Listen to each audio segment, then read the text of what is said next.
Saya berlepas tangan, saya nggak nolongin siapa wahai Nabi? Ana bari mimman khasmuhu Ramadan. Saya berlepas tangan kepada orang yang bermusuhan dengan bulan Ramadan.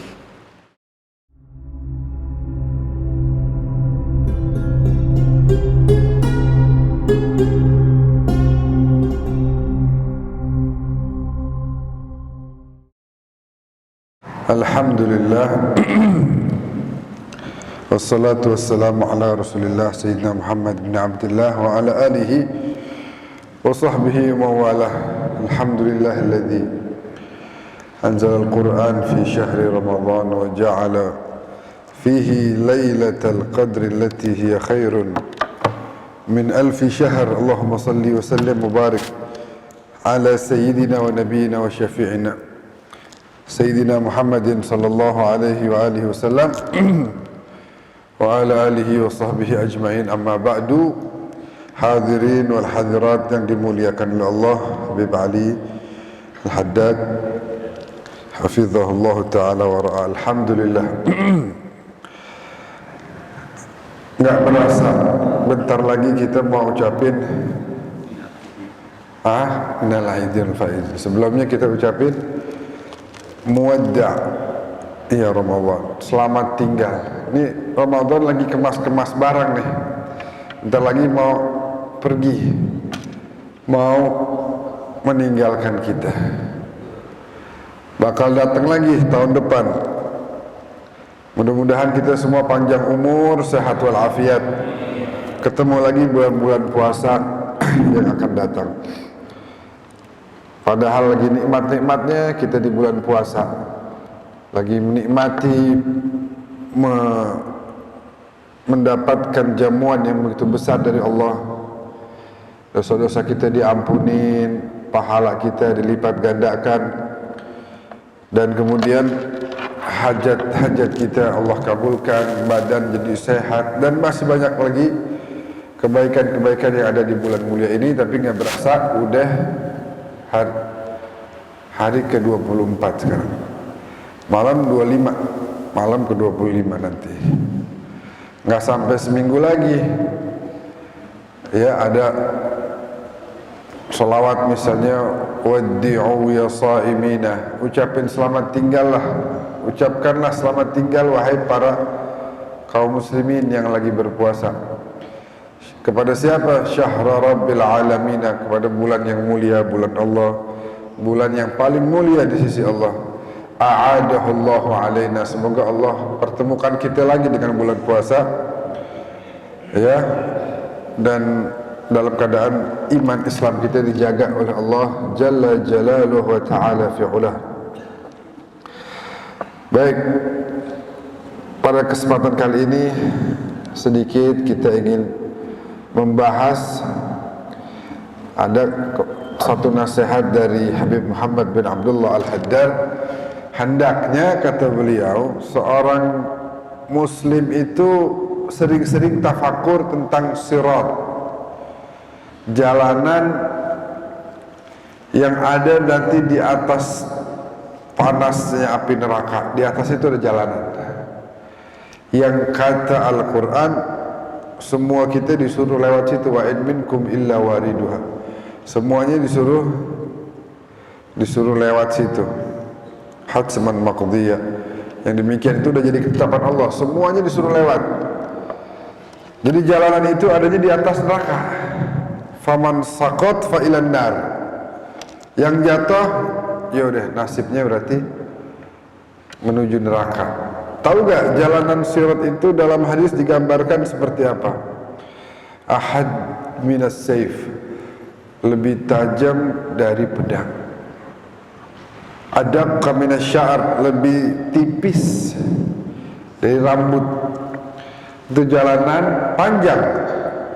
Nah, sepanjang jalan itu adalah jalanannya, jalurnya itu yang suruh kita lewatin, dia lebih tajam dari pedang dan lebih tipis dari rambut. Sebenarnya itu adalah gambaran betapa sulitnya kita melewati sirat. Akan sulit apalagi yang tidak memiliki bekal yang cukup. nggak melatih diri dari sekarang untuk supaya bisa lewat situ. Dan kalau udah berhasil lewat,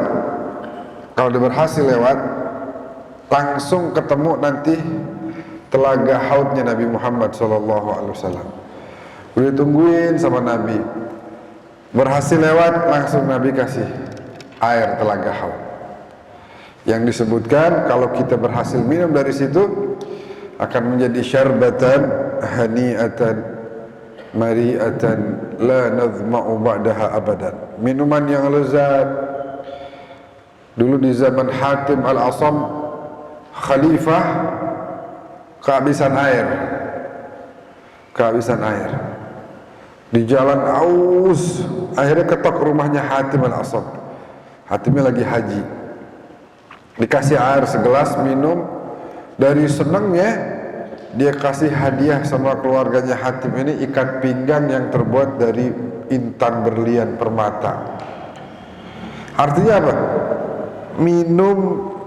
Dapat minuman setelah kita merasakan haus itu lezatnya luar biasa. Apalagi ini habis ngelewatin sirat, bawahnya ini api berkobar.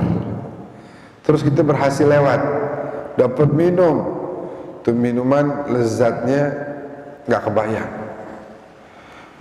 Dan kalau kita berhasil minum, nggak bakal aus lagi selama-lamanya.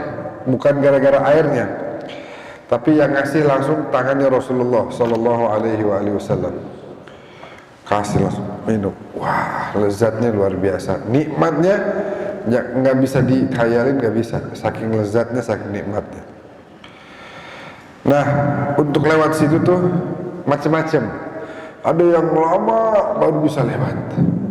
Ada yang, nah makanya tuh kita dianjurkan kalau hari Raya Idul Adha berkurban. Nanti disebutkan azzimu dhahayakum.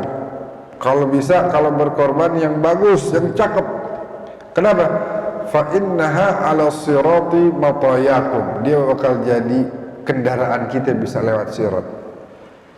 Dia bakal membantu kita. Jadi ada yang digambarkan seperti menaiki tunggangan. Ada yang seperti menaiki kuda agak cepat.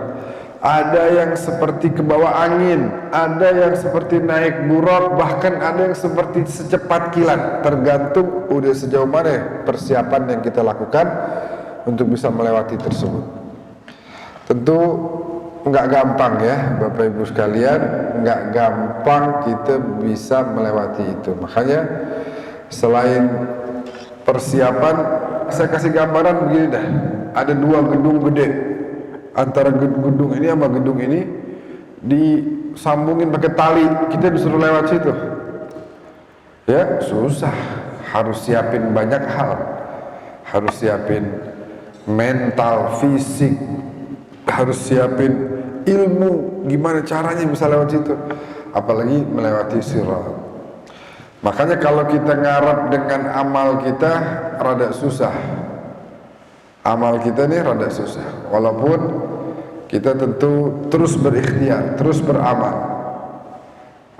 Kan kalau nggak salah sempat ana bawain di kultum Ramadan di sini bahwasanya ada satu sahabat yang dilihat oleh sahabat Talha bin Ubaidillah, yang mana kisahnya tercantum dalam kitab Sunan Ibn Majah, bahwa satu sahabat meninggal syahid. Setahun setelah itu satu sahabat lagi meninggal biasa-biasa aja. Yang pertama syahid, lagi perang membela agama Allah. Yang satu meninggal beda setahun, meninggalnya biasa aja, sakit. Kalau gambaran kita nih, yang lebih tinggi derajatnya yang mana? Yang syahid ya. Syahid, wah magamnya tinggi. Ternyata dalam kitab Sunan Ibn Majah, Talha bin Ubaidillah melihat dalam mimpinya yang meninggal sakit suruh masuk surga duluan. Pagi-pagi dia tanya sama para sahabat, kenapa ya kok bisa begitu ya? Nggak ada yang tahu. Tanya ke Nabi, kata Nabi, wa fima ta'jabun wa ala ayyi ta'jabun. Kenapa ente pada heran? Kenapa heran si yang meninggalnya sakit masuk surga duluan daripada yang syahid? Kenapa mesti heran? Kan sahabat jawab, ya bagaimana nggak heran ya Rasulullah, ini syahid. Kata baginda sendiri kan bilang syahid derajatnya tinggi. Ini sakit, meninggalnya biasa aja kok bisa masuk surga duluan. Kata Nabi apa? Kenapa mesti heran? Bukankah yang meninggal sakit itu dia mengalami Ramadan 1 kali lebih banyak daripada yang syahid? Qalu bala ya Rasulullah, betul. Disitulah kemudian dia membalap dengan modal lebih 1 kali bulan Ramadan, dia bisa membalap derajatnya orang yang syahid. Alhamdulillah, Allah kasih kita umur. Ada di sini yang udah Ramadan 50 kali, 60 kali, 40 kali. 1 kali aja bisa membalap derajatnya orang yang syahid. Kita sudah lebih. Makanya mudah-mudahan kita bisa manfaatkan keberadaan kita di bulan Ramadan dengan sebaik-baiknya. Nah, kemudian selain kita terus beramal dan berikhtiar, tentu harapan kita adalah syafaat Nabi kita, Nabi Muhammad sallallahu alaihi wasallam, yang mana syafaat itu Nabi peruntukkan buat kita sebagai umatnya. Yang mana suatu hari pagi-pagi Nabi keluar rumahnya, wajahnya senang, bahagia. Sahabat tanya, Masya Allah, wajah baginda berseri-seri, ada apa gerangan? Nabi jawab, Ata atin min indi rabbi. Tadi malam Jibril datang ke saya, ngasih kabar, katanya ada 3 permintaan yang langsung diijabah. Nabi minta yang pertama, apa yang diminta sama Nabi? Kalau bapak ibu didatengin malaikat Jibril, ditawarin 3 permintaan, minta apa kita? Ada yang minta panjang umur, minta supaya rezekinya lancar, minta supaya dosanya diampunin, minta supaya husnul khatimah, minta biar masuk surga. Bener gak? Pasti. Tapi itu semua yang kita minta sifatnya adalah pribadi. Ditawarin malaikat, kita mikirin pribadi kita, biar panjang umur, biar sehat, biar rezeki banyak, biar dapat pahala, biar dosa diampunin, biar masuk. Begitu Nabi didatengin Jibril, Nabi nggak ingat sama dirinya.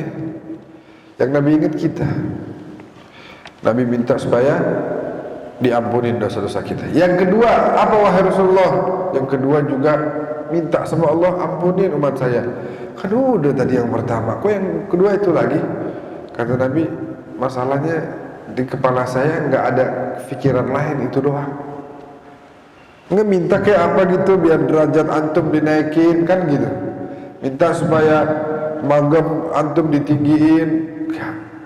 Mikirin cuma kita doang, gimana biar dosa-dosa kita diampuni.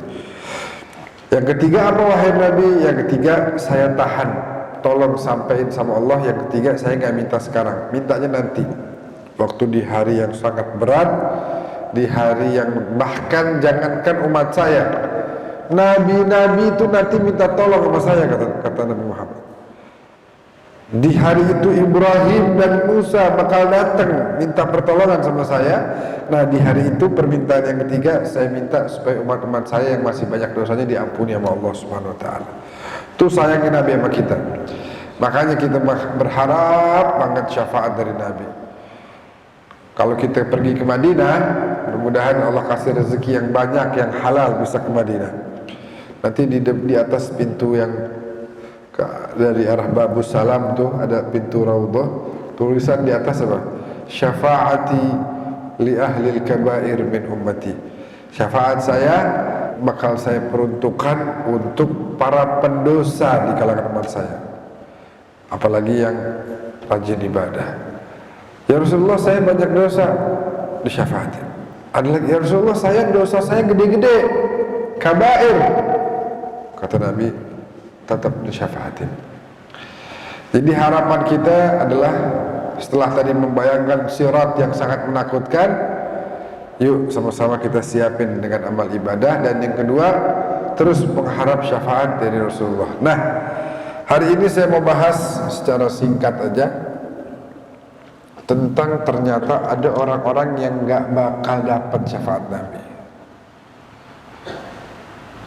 Tadi udah dibayangkan gimana orang yang punya dosa banyak Nabi syafaatin.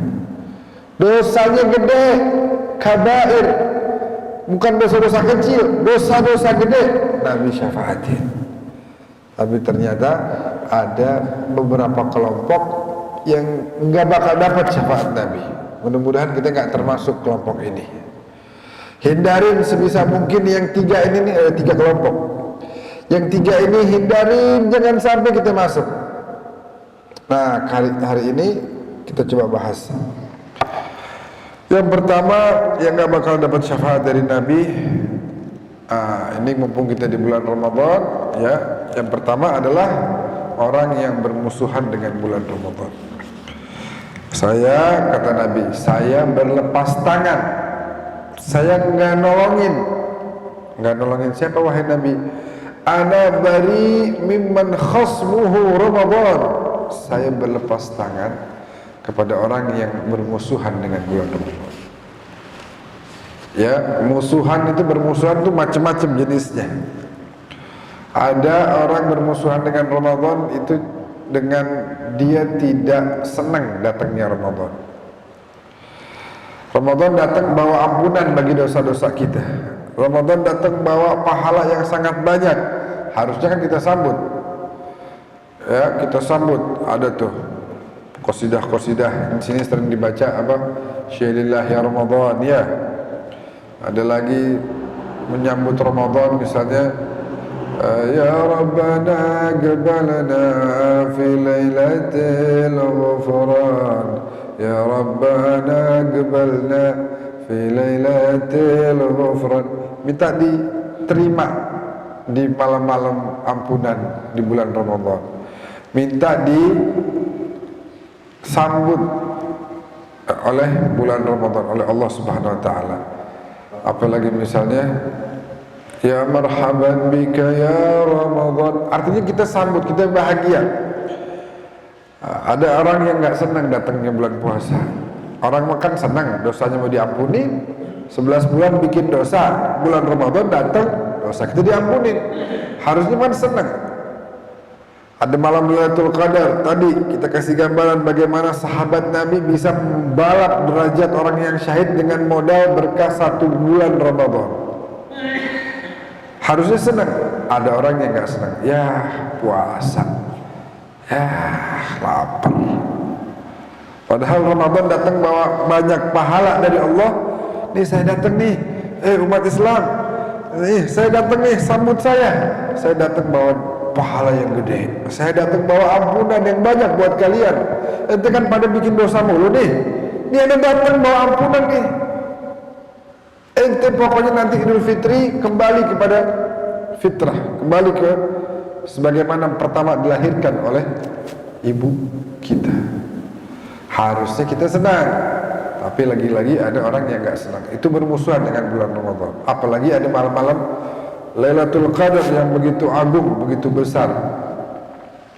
Di antara yang kita disuruh baca ada sebagaimana diriwayatkan oleh Ummul Mukminin Sayyidah Aisyah radhiyallahu anha wa ardhaha, di mana Sayyidah Aisyah mengatakan, "Ya Rasulullah, ini udah malam-malam akhir nih, saya kudu baca apa?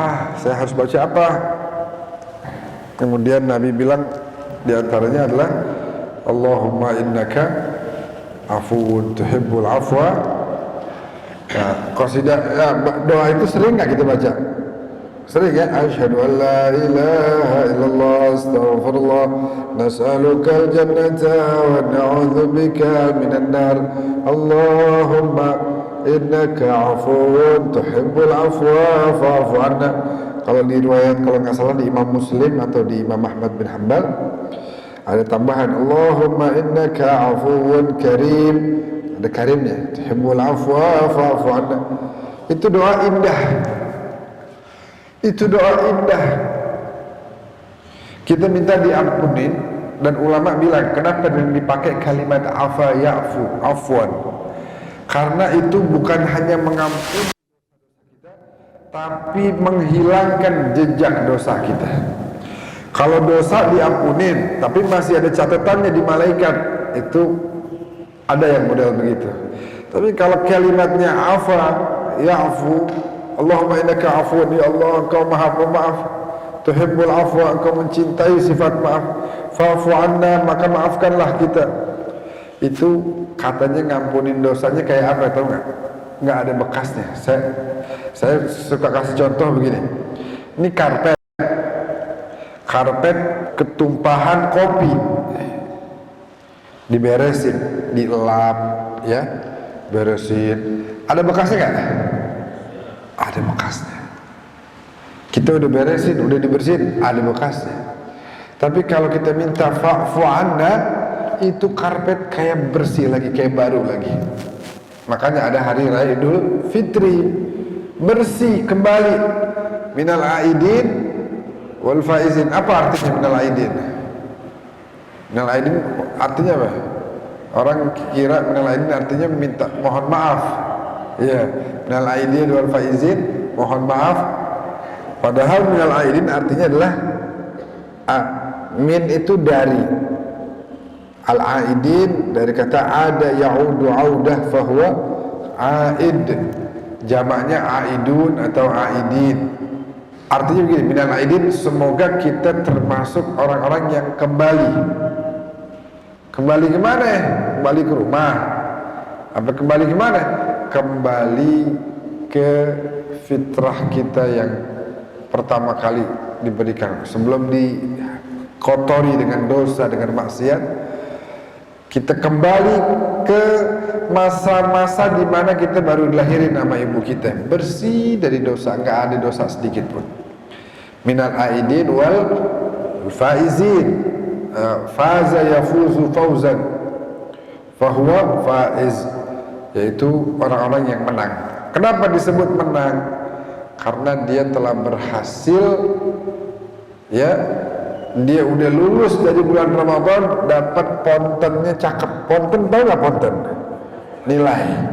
Ini bentar lagi nih di akhir Ramadan kita bakal dapat ponten nih. Ini pontennya 7 nih, 7 nih. Dia masih malas baca zikirnya. Oh, ini pontennya 9 nih, 9. Lulus dengan yang nilai yang bagus. Kenapa? Oh, dia baca Qur'annya rajin. Oh, dia bantuin orang. Oh, dia benar-benar bukan hanya membaca Al-Quran, tapi dia memaknai Al-Quran dalam dirinya. Dia amalkan perintah Al-Quran. Ini pontennya cakep nih 9. Ini pontennya kalau dia tuh, dia 5 dah. Dia kadang-kadang suka masih malas tuh, bolong 2 kali puasanya, ya, kagak kuat gara-gara pergi ke Tanah Abang kehausan, akhirnya ponten 5 aja dah. Ponten 5 akhirnya.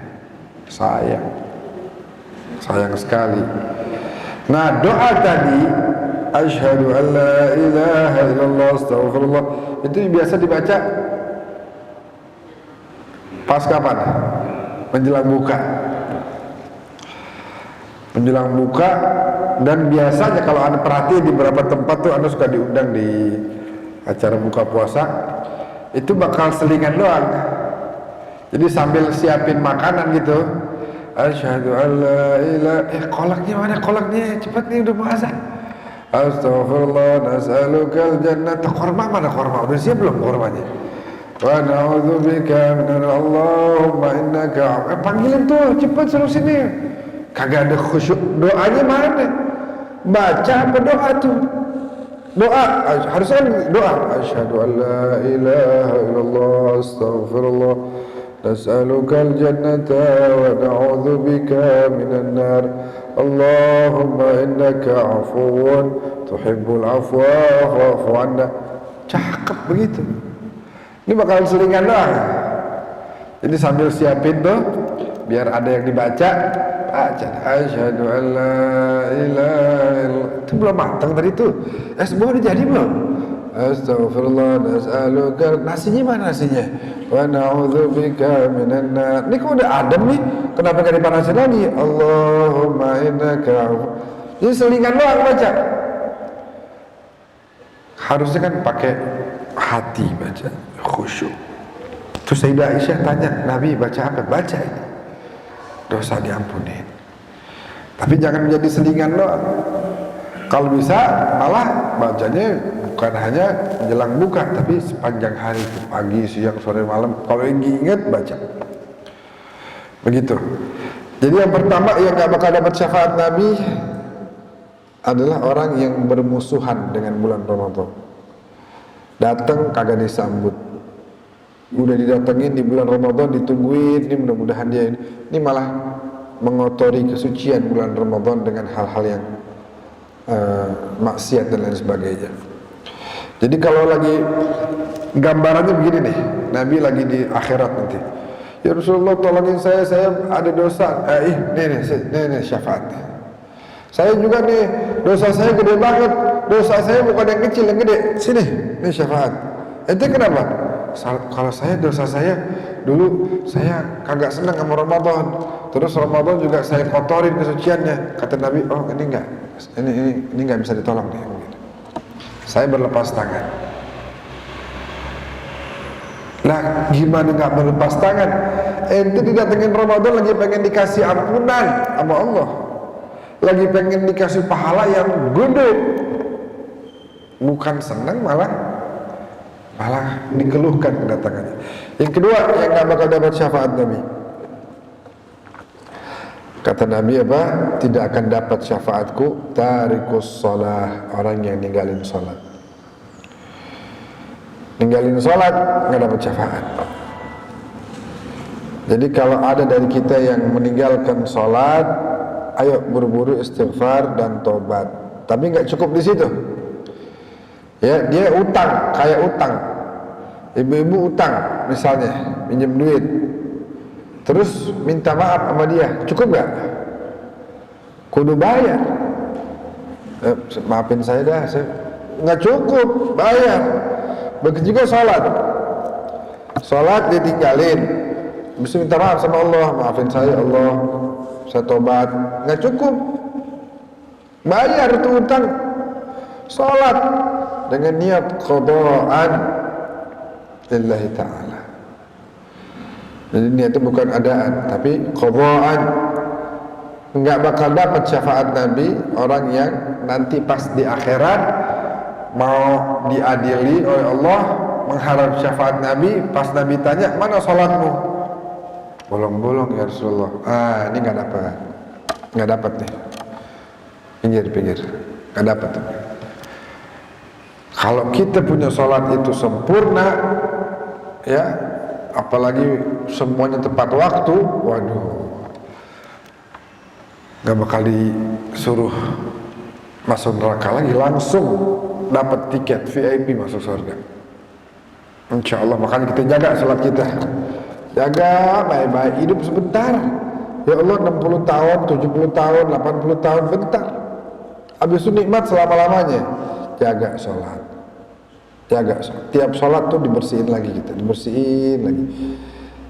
Lagian kemarin saya ditanya begini sama orang, Bib, mau tanya di pengajian salah satu kantor, saya puasa alhamdulillah Ramadan, tapi saya kagak sholat, Bib. Puasa kagak sholat, bagaimana hukumnya tuh? Kata dia begitu. Hukumnya bagaimana tuh, Bib? Saya sholat enggak, subuh, zuhur, asar, maghrib, isya enggak, cuma saya puasa. Bagaimana tuh Pak hukumnya Pak? Ya, saya bilang begini sama dia, anak muda yang nanya, saya bilang begini, ya alhamdulillah masih mau puasa itu bagus, saya bilang gitu.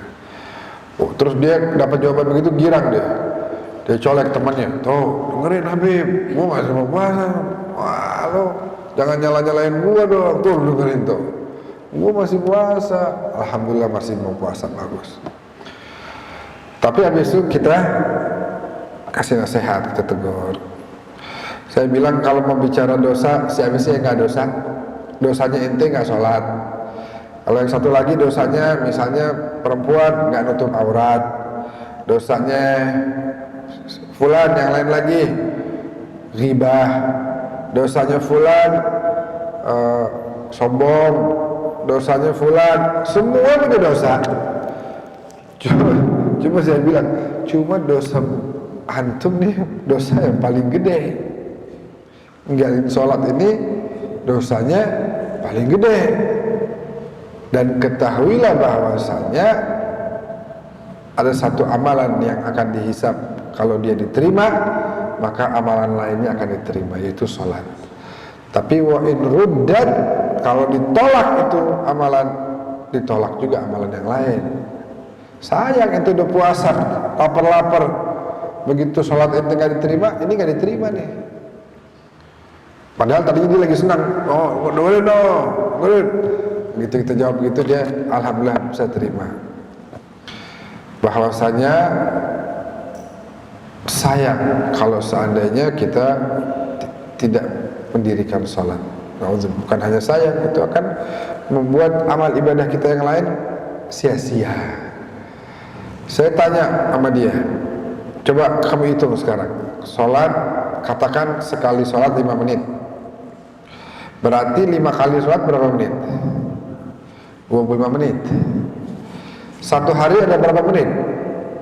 24 jam kali 60. Yang jago matematika siapa di sini nih? 24 jam kali 60 menit berapa itu? Hah? Berapa? 1440. Pakai kalkulator apa yang itu? Oh, kalkulator. Oh, kirain Masya Allah nih masih cepet gitu nih. Jadi 1440 menit dalam sehari. Sholat tadi berapa? 25. Berapa? Ada 1%? Gak ada. Gak ada 1%-nya tuh. Saya bilang, ya Allah, 0, sekian persen. Ente kasih dong waktu buat Allah. 0, sekian persen, dan bukan buat Allah, buat ente sebenarnya. Waktu dalam sehari cuma diminta 0, sekian persen. Dari 1440 menit diminta 25 menit. Berapa persen kira-kira tuh? Saya juga nggak tahu, hitungannya. Siapa yang jago ngitung? Jadi penasaran. Gimana sih cara ngitungnya? 25 dibagi 1440. Ya Allah, 0,017 sekian. Cuma diminta segitu doang. Masa nggak bisa? Terserah dah 99%, lo mau jungkir balik kek, lo mau balapan lari kek, lo mau petak umpet kek, bebas. Ini 0,01 nih, 0,017 dan sekian tadi, itu kasih buat sholat. Terserah sisanya, bebas.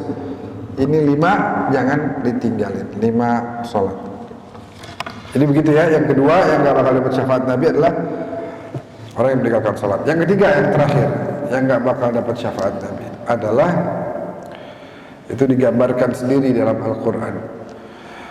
Digambarkan bagaimana nanti Nabi kita akan mengadu kepada Allah. Padahal tadi kita udah bahas di awal, Nabi sangat berupaya menolong seluruh umatnya. Tapi kalau dia lakukan satu ini, dia nggak dapat syafaat. Apa itu? Nabi akan berkata, ya Rabbi, inna qaumi ittakhadhu hadzal qur'ana mahjura. Ya Allah, umat saya nih, kenapa umatmu wahai Nabi? Nih yang ini tolong dikasih pertolongan nih, diampunin dosanya nih, tolong ini saya kasih syafaat nih. Iya udah. Terus, nah ini yang ini nih, yang ini nih, kelompok yang ini, mereka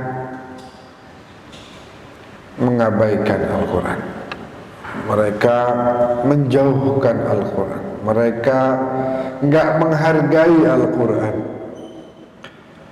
Ya, ada tuh kelompok yang begitu. Nabi ngadu, Nabi ngeluh. Ya, seakan-akan Nabi mengatakan, saya udah capek-capek nyampein tuh Al-Quran bakal mereka.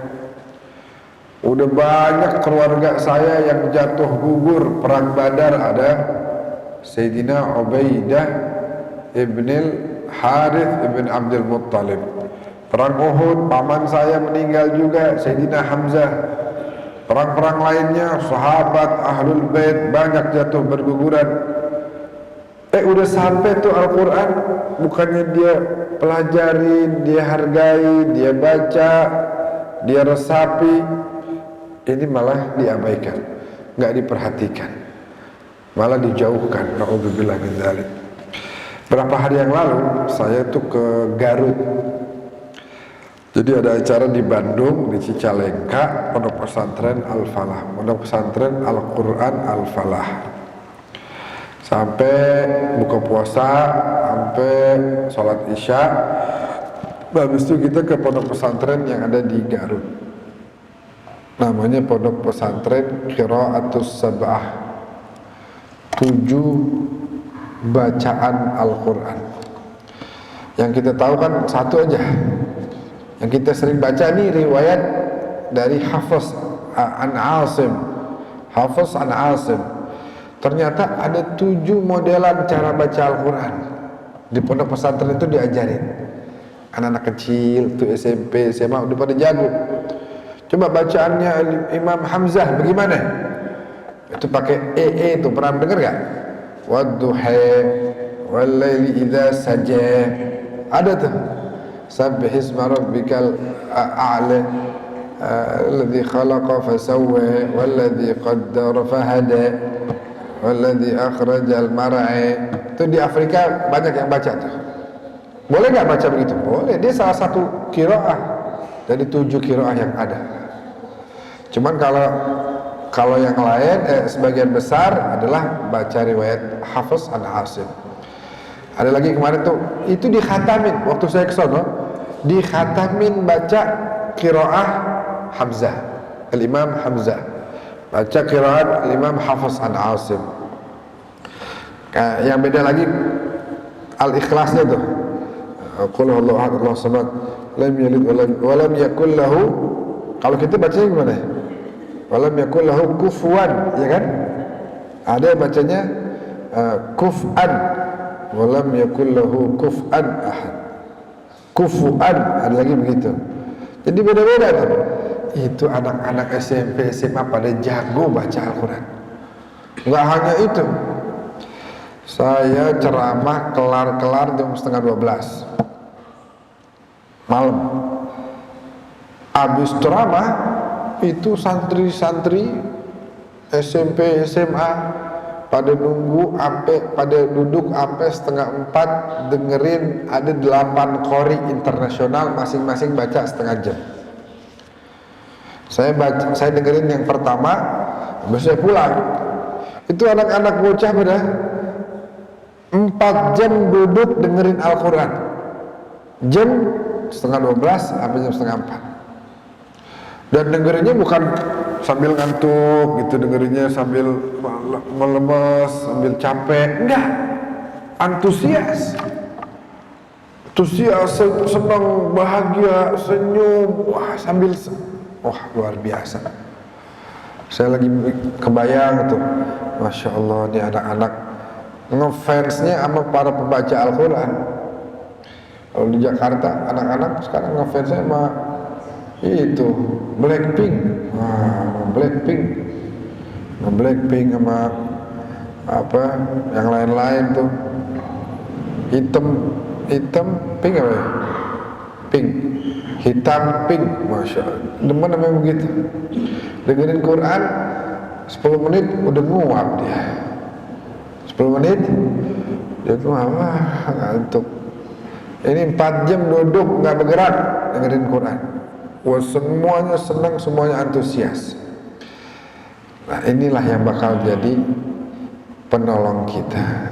Kita bakal ditanya nanti di kuburan kita tentang apa kitab suci kita.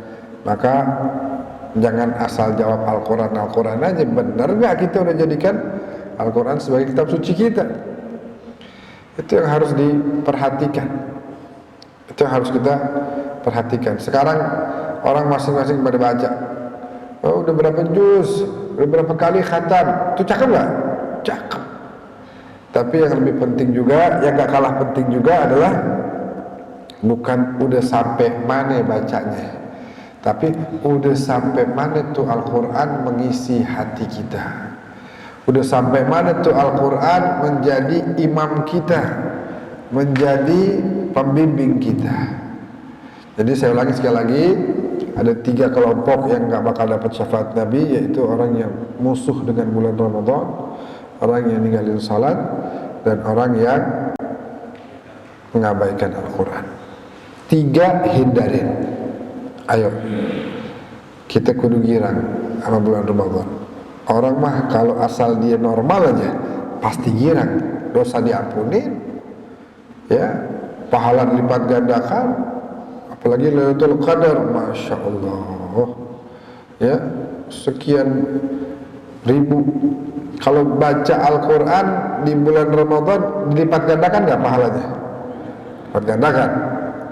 Ada yang mengatakan sampai 700 kali lipat pahalanya. Ada yang bilang sampai 1000. Bahkan ada yang bilang seperti 1 ayat seperti menghatamkan Al-Quran. Nah kalau kita bacanya nih 1 ayat aja bacanya di malam Lailatul Qadar, kita nggak dihitung khatamnya sekali doang. Kan baca 1 ayat seperti menghatamkan Al-Quran. Nah kalau dibacanya di malam Lailatul Qadar, kita seperti menghatamkan Al-Quran terus selama 1000 bulan, bahkan lebih dari itu. 83 atau 84 tahun, itu tiap detik tuh dihitung khatam Quran, khatam Quran, khatam Quran, khatam Quran, khatam Quran tiap detik. Makanya nggak heran kalau kemudian sahabat tersebut berhasil melewati derajat orang yang syahid dengan modal bulan suci Ramadan 1 kali doang. Mudah-mudahan kita ketemu lagi bulan Ramadan tahun-tahun yang akan datang, makin semangat ibadahnya, makin rajin baca Qur'annya, makin perdalam lagi ilmu-ilmu Al-Qur'annya, makin mengamalkan lagi ajarannya, makin menjauhkan lagi larangannya. Mudah-mudahan kita makin semangat dalam berbagi, bersedekah kepada yang membutuhkan, kalangan fuqara, masakin, orang-orang yang membutuhkan, anak-anak yatim. Dan insyaallah hal-hal tersebut akan senantiasa menghapuskan dosa-dosa kita, menambah pahala amal ibadah kita, dan menjadikan kita hamba-hamba yang mendapat ridha dari Allah Subhanahu wa taala. Amin ya rabbal alamin. Baik, terima kasih. Itu saja dari saya. Allah wa iyyakum ajma'in. Allahul muwaffiq ila aqwamit thariq. Wassalamu alaikum warahmatullahi wabarakatuh.